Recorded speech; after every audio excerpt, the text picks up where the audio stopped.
Nesse vídeo vamos falar sobre os capítulos 13 a 16 de 1 Crônicas, 13, 14, 15 e 16.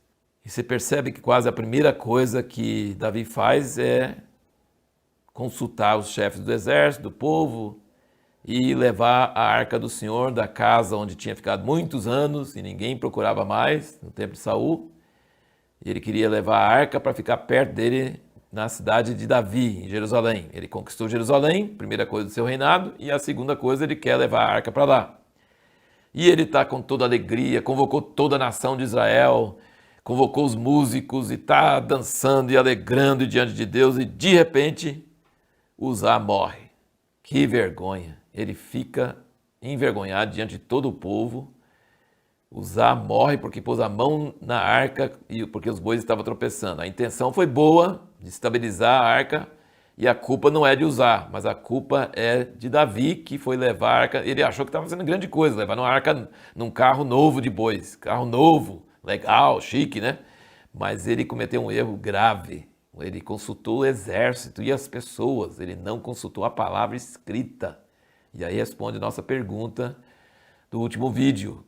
Deus gosta de gente espontânea. Deus gostava muito de Davi, da sua espontaneidade.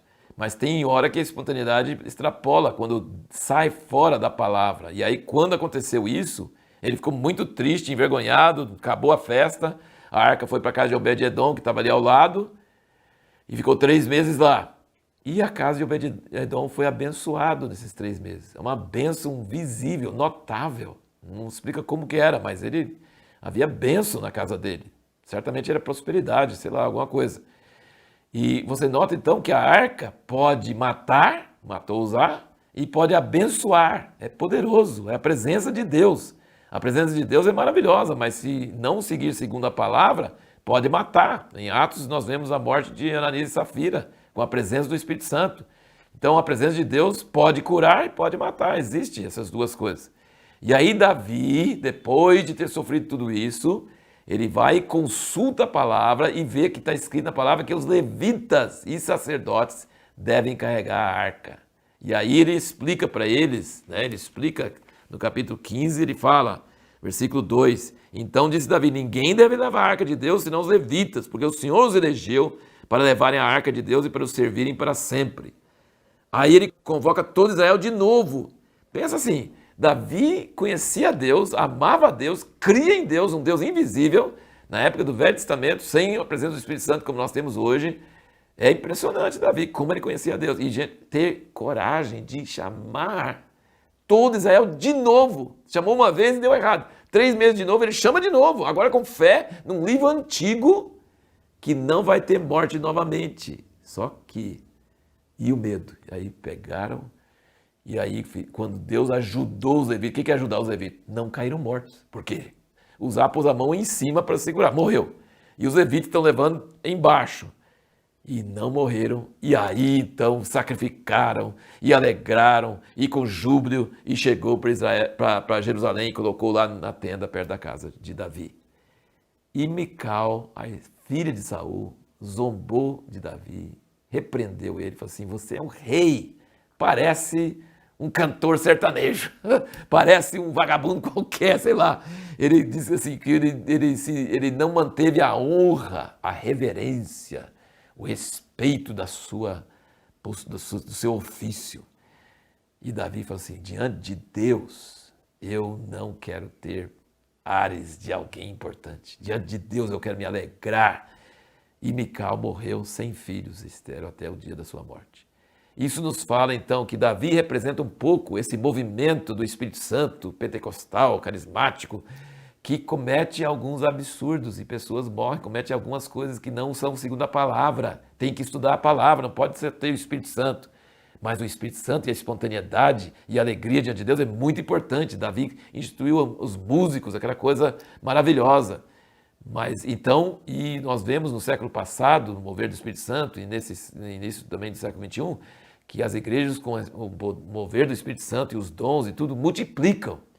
E aqueles que ficam com aquele ar de superioridade, aquela frieza, aquele respeito, aquela reverência, acabam sendo estéreis. Então, os pentecostais às vezes cometem erros e isso traz tragédias, mas tem essa alegria e tem essa vida que produz multiplicação.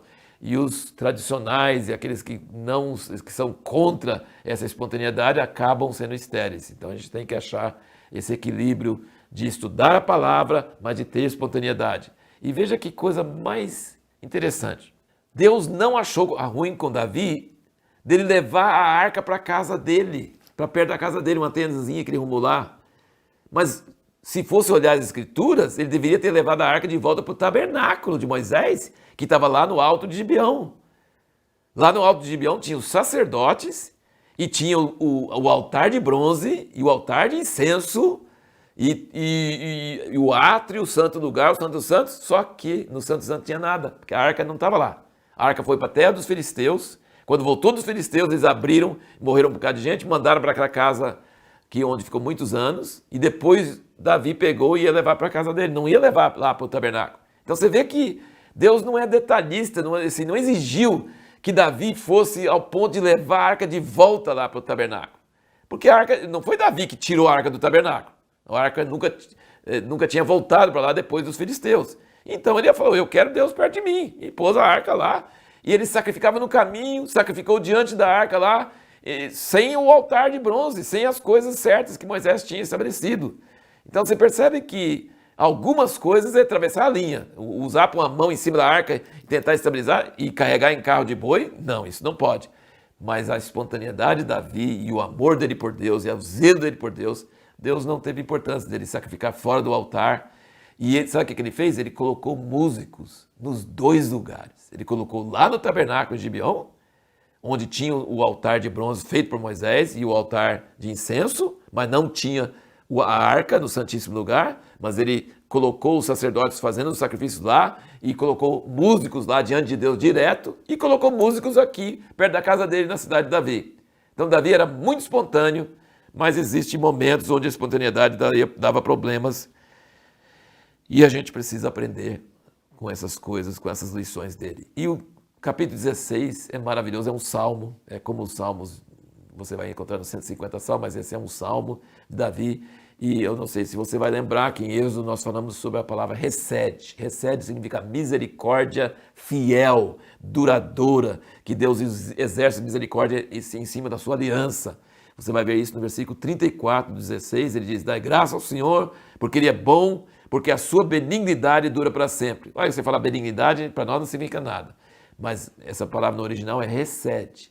E Hesed significa essa misericórdia duradoura, fiel, de geração em geração. Uma misericórdia que não se afasta, porque Deus promete uma coisa e Ele cumpre. Ele fala assim, eu vou ter misericórdia de você, e Ele guarda isso por gerações. E aí no versículo 41 também fala sobre isso, que designou algumas pessoas nominalmente para darem graça ao Senhor, porque a sua benignidade dura para sempre. Mas no caso essa benignidade é o Hesed de Deus. No próximo vídeo nós vamos procurar responder a pergunta, mesmo que ouvimos pessoalmente a voz de Deus, por que precisamos de ouvir a palavra de profetas?